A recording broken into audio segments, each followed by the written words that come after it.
सबसे पहले तो मीडिया के सभी साथियों का, इलेक्ट्रॉनिक, प्रिंट और डिजिटल मीडिया के सभी साथी जो इस महत्वपूर्ण प्रेस कॉन्फ्रेंस को कवर करने के लिए उपस्थित हैं, आप सबका बहुत बहुत धन्यवाद। और आपके माध्यम से जो देश हम लोगों को सुन पा रहा है, देश की जनता का बहुत बहुत आभार। और मैं धन्यवाद करूंगा यूथ कांग्रेस के हमारे राष्ट्रीय अध्यक्ष उदय भानु जी का कि युवाओं के इस मुद्दे पर आप लोगों से बातचीत के लिए आपसे रूबरू कराया, इसके लिए उनका शुक्रिया। साथियों, जैसा कि आप में से कई साथी यह बात जानते हैं कि यूथ कांग्रेस लगातार देश के युवाओं के मुद्दों पर संघर्ष करती है और सिर्फ एजिटेटिव प्रोग्राम नहीं करती है, बल्कि इस देश के युवाओं की समस्याओं के निराकरण के लिए, वो एक बात कहते हैं ना कि सिर्फ हंगामा खड़ा करना मेरा मकसद नहीं, मेरी कोशिश है कि ये सूरत बदलनी चाहिए। तो युवाओं की सूरत कैसे बदले, उनकी समस्याओं को कैसे एड्रेस किया जाए, उसके लिए कई तरह का रचनात्मक प्रोग्राम भी करती रहती है। इसी के तहत आप में से कई साथियों ने उसको कवर किया होगा। यंग इंडिया के बोल के तहत देश भर के जो है ऐसे नौजवान जो अपने माध्यम से चीज़ों को समझते हैं, उस पर अपना पक्ष रखते हैं, बोलते हैं, उनको अपने साथ जोड़ने के लिए और युवाओं की एक बुलंद आवाज़ उनको बनाने के लिए यूथ कांग्रेस प्रोग्राम करते रहती है। कोविड में भी यूथ कांग्रेस ने बहुत अच्छा काम किया था। तो आज जो इस देश में परिस्थिति है, और मैं ये बात बहुत तकलीफ में कह रहा हूँ, एक राजनीतिक औपचारिकता के तहत नहीं, जो एक वास्तविकता है। आप सब भी अगर अपने आप से सवाल पूछेंगे तो आपके मन में भी यह बात खटकी होगी कभी ना कभी कि पढ़े लिखे नौजवानों को, पहले कहते थे जो सादा बीए करता था हमारे यहाँ कि ये ब्याह क्लास है, आप बीए पढ़ कर रहे हैं मतलब शादी के लिए पढ़ रहे हैं। शादी में जो बायोडेटा बनेगा उसमें लिखेंगे कि लड़की बीए पास है, लड़का बीए पास है। तो प्रोफेशनल कोर्स करना चाहिए, टेक्निकल कोर्स करना चाहिए। दिन रात लोग जो है पढ़ते थे कि आईआईटी में बस एडमिशन हो जाए, एडमिशन होते ही रिश्ते आने शुरू हो जाते थे। अभी कोर्स कंप्लीट भी नहीं हुआ है, नौकरी पक्की। आज आईआईटी के 50% ग्रेजुएट को नौकरी नहीं मिल रही है। आईआईएम में आपने जो है बहुत सारे पत्रकार साथी हैं यहाँ पे, बस नौकरी हो जाए, अच्छे संस्थान में जो है एडमिशन हुआ, रिजल्ट आया, अच्छे संस्थान का ऑफर लेटर, धीरे धीरे धीरे धीरे रोजगार के सारे अवसर बंद कर दिए गए। और कोई ऐसा दिन नहीं बीतता है जनाब कि इस देश के किसी कोने में किसी न किसी स्टूडेंट की, यूथ की पीठ फट रही हो पुलिस की लाठी से। गलती क्या है? नौकरी मांग रहा है। हालत यह है कि जिस चीज का हमको गर्व होना चाहिए, कहाँ तो तय था चिरागा हर एक घर के लिए, कहाँ चिराग मयस्सर नहीं शहर के लिए। दुनिया का सबसे नौजवान देश, 55% पॉपुलेशन यूथ है, हर 5वां युवक दुनिया का भारतीय है। 25% की आयु को आप देखेंगे, इतना नौजवान भारत कभी नहीं था। मानव सभ्यता के इतिहास में जितना नौजवान आज भारत है कभी नहीं था। इतनी नौजवान आबादी, पढ़े लिखे लोग, और वास्तविकता क्या है? 1 घंटे में 2 नौजवान आत्महत्या कर रहे हैं। सारे सुसाइड रेट को जो है यूथ सुसाइड ने सरपास कर दिया है। किसान को भी 1 घंटा घड़ी में होगा, 2 नौजवान इस देश का अपनी जान गंवा चुका होगा। ये कितनी दर्दनाक बात है कि आप सोचिए, जो पॉपुलेशन ग्रोथ है उसको सुसाइड रेट ओवर पास कर दिया है। और ऐसा क्यों हो रहा है? इसकी वजह क्या है? इसकी वजह यह है कि एक तरफ पढ़े लिखे नौजवान को 5,000 की नौकरी नहीं है, और एक नौजवान, उसकी शादी में 5,000 करोड़ खर्च किया गया। एक ही देश है, एक तरफ 5,000 की नौकरी नहीं है, दूसरी तरफ शादी में 5,000 करोड़ खर्च किया गया। लोगों को खाने को नहीं मिल रहा है, तभी तो सरकार जो है 5 किलो अनाज दे रही है ना। हाथी खिचड़ी खा रहा है, हाथी तो छोड़िए पत्रकार भी खा ले रहा है। ये हम सब देख रहे हैं अपनी आंखों से।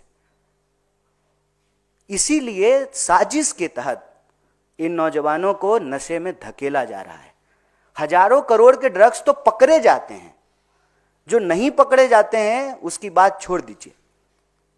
नौजवान अगर होश में होगा, होश वालों को खबर क्या बेखुदी क्या चीज है, तो नौकरी मांगेगा ना, तो उसको नशे में धकेलो साजिशन। और नशा करके नौकरी तो दे नहीं रहे हैं। आईपीएल शुरू हुआ, कहा कि गली गली जो है क्रिकेटर निकालेंगे, गली गली जुआरी बना दिया है। साल भर जुआ चलता है। अपने बच्चों का ड्रीम खराब नहीं हो जाए इसलिए हमको कह रहा है कि ड्रीम 11 पे टीम बनाओ। अरे हमारा ड्रीम था डॉक्टर बनने का, हमने डॉक्टरी पढ़ी।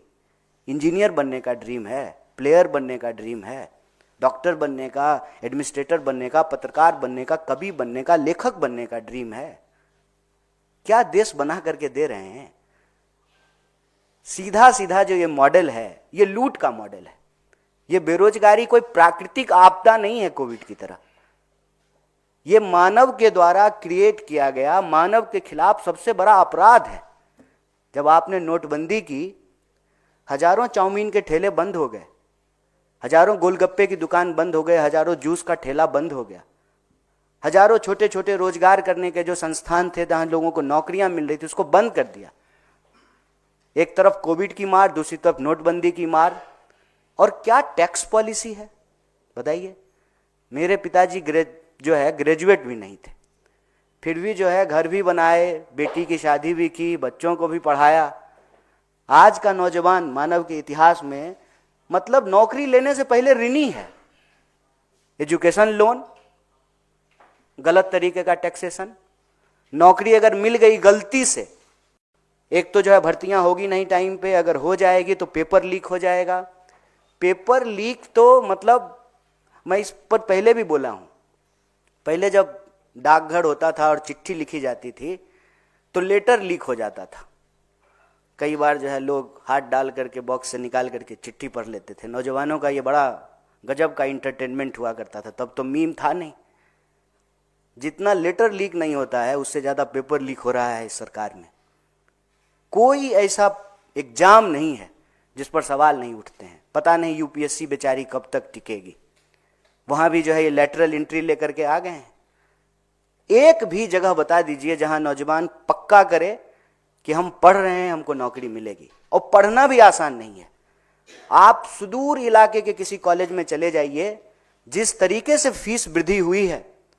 अभी आपने देखा कि अंबेडकर यूनिवर्सिटी में जो है नौजवान अपने ही यूनिवर्सिटी में कैद थे, एक एक कोर्स पे 4-4 लाख 5-5 लाख रुपया ले रहे हैं। जो कोर्स में 5,000 में पढ़ाई हुई करती थी आज 5 लाख में हो रहा है।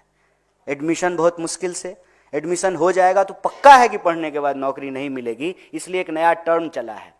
क्या करता है लड़का दिल्ली में रहता है, कॉम्पिटिटिव एग्जाम की तैयारी करता है। एग्जाम कहाँ हो रहा है, किए जा रहा है सालों साल कॉम्पिटिटिव एग्जाम की तैयारी। उस बीच में ड्रीम भी पूरा करना है।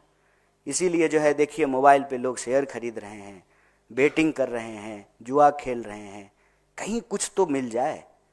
जब सब कुछ से फ्रस्ट्रेट हो जाएगा, कितनी बार घर को बताएगा कि एग्जाम ही नहीं टाइम पे हुआ, उम्र निकल गई। ये सुसाइड रेट जो है आज हमारे सामने एक चुनौती बन करके खड़ा है। और ये क्रिएटेड है।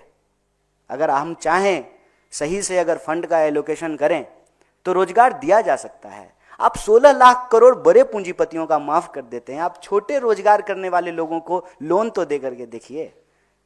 यह नीति का सवाल है, यह नियत का सवाल है। लेकिन नीति जब यही है कि अपने दोस्त को व्यापार, तो देश होगा बेरोजगार। ये एक बहुत बड़ा सवाल है। और हमारे यहाँ एक कवि हुए बिहार में, मगही भाषा में लिखते थे, मथुरा प्रसाद नवीन। वो कहते थे कि भूख से तरप के मरवा काहे, मरने होते लड़के मरी जा। क्यों सुसाइड करके मरेंगे देश के लोग। यह देश जितना उस 5,000 करोड़ की शादी करने वाले का है उतना ही हमारा भी है। हमारे माँ बाप भी टैक्स भरते हैं, उसके माँ बाप को तो टैक्स की माफी मिलती है। हम तो हर चीज पे टैक्स भर रहे हैं। तो यह देश हमारा है। मैं इस देश के नौजवानों से अपील करता हूँ कि आप जान मत गंवाइए, अपनी जान भी बचाइए। और इस उम्र में बिना इश्क का कुछ होता नहीं है। जिधर जाते हैं सब उधर जाना अच्छा नहीं लगता, मुझे पामाल रस्तों का नजर पर चलना अच्छा नहीं लगता। तरफ के नहीं मरना है दोस्त। आप जो कर सकते हैं कीजिए। यूथ कांग्रेस खुले दिल से आपको आपकी योग्यता के हिसाब से अपने साथ जोड़ने के लिए प्रतिबद्ध है। आप बोल सकते हैं तो बोलिए, लिख सकते हैं तो लिखिए, प्रदर्शनों में शामिल हो सकते हैं तो शामिल होइए, और कुछ नहीं कर सकते हैं तो अपने आसपास के लोगों को समझाइए। इस देश को बचाने की मुहिम में, युवा शक्ति को बचाने की इस मुहिम में, और यह जो हमारी मांग है, नशा नहीं नौकरी दो, इसके साथ जुड़िए। और हमारे क्रांतिकारी साथी, जोशीले साथी, इनके नेतृत्व में यूथ कांग्रेस आपको आमंत्रित करती है कि आप अपनी कैपेसिटी में, अपनी योग्यता में, अपनी क्षमता में हमारी इस मुहिम से जुड़िए। और देश तरक्की तभी करेगा जब देश के लोग तरक्की करेंगे।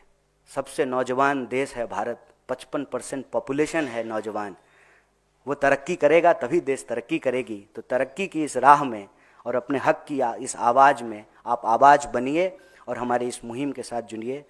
आप सब लोगों ने बड़े धैर्य से हमारी बात को सुना। आप सभी साथियों का बहुत बहुत शुक्रिया।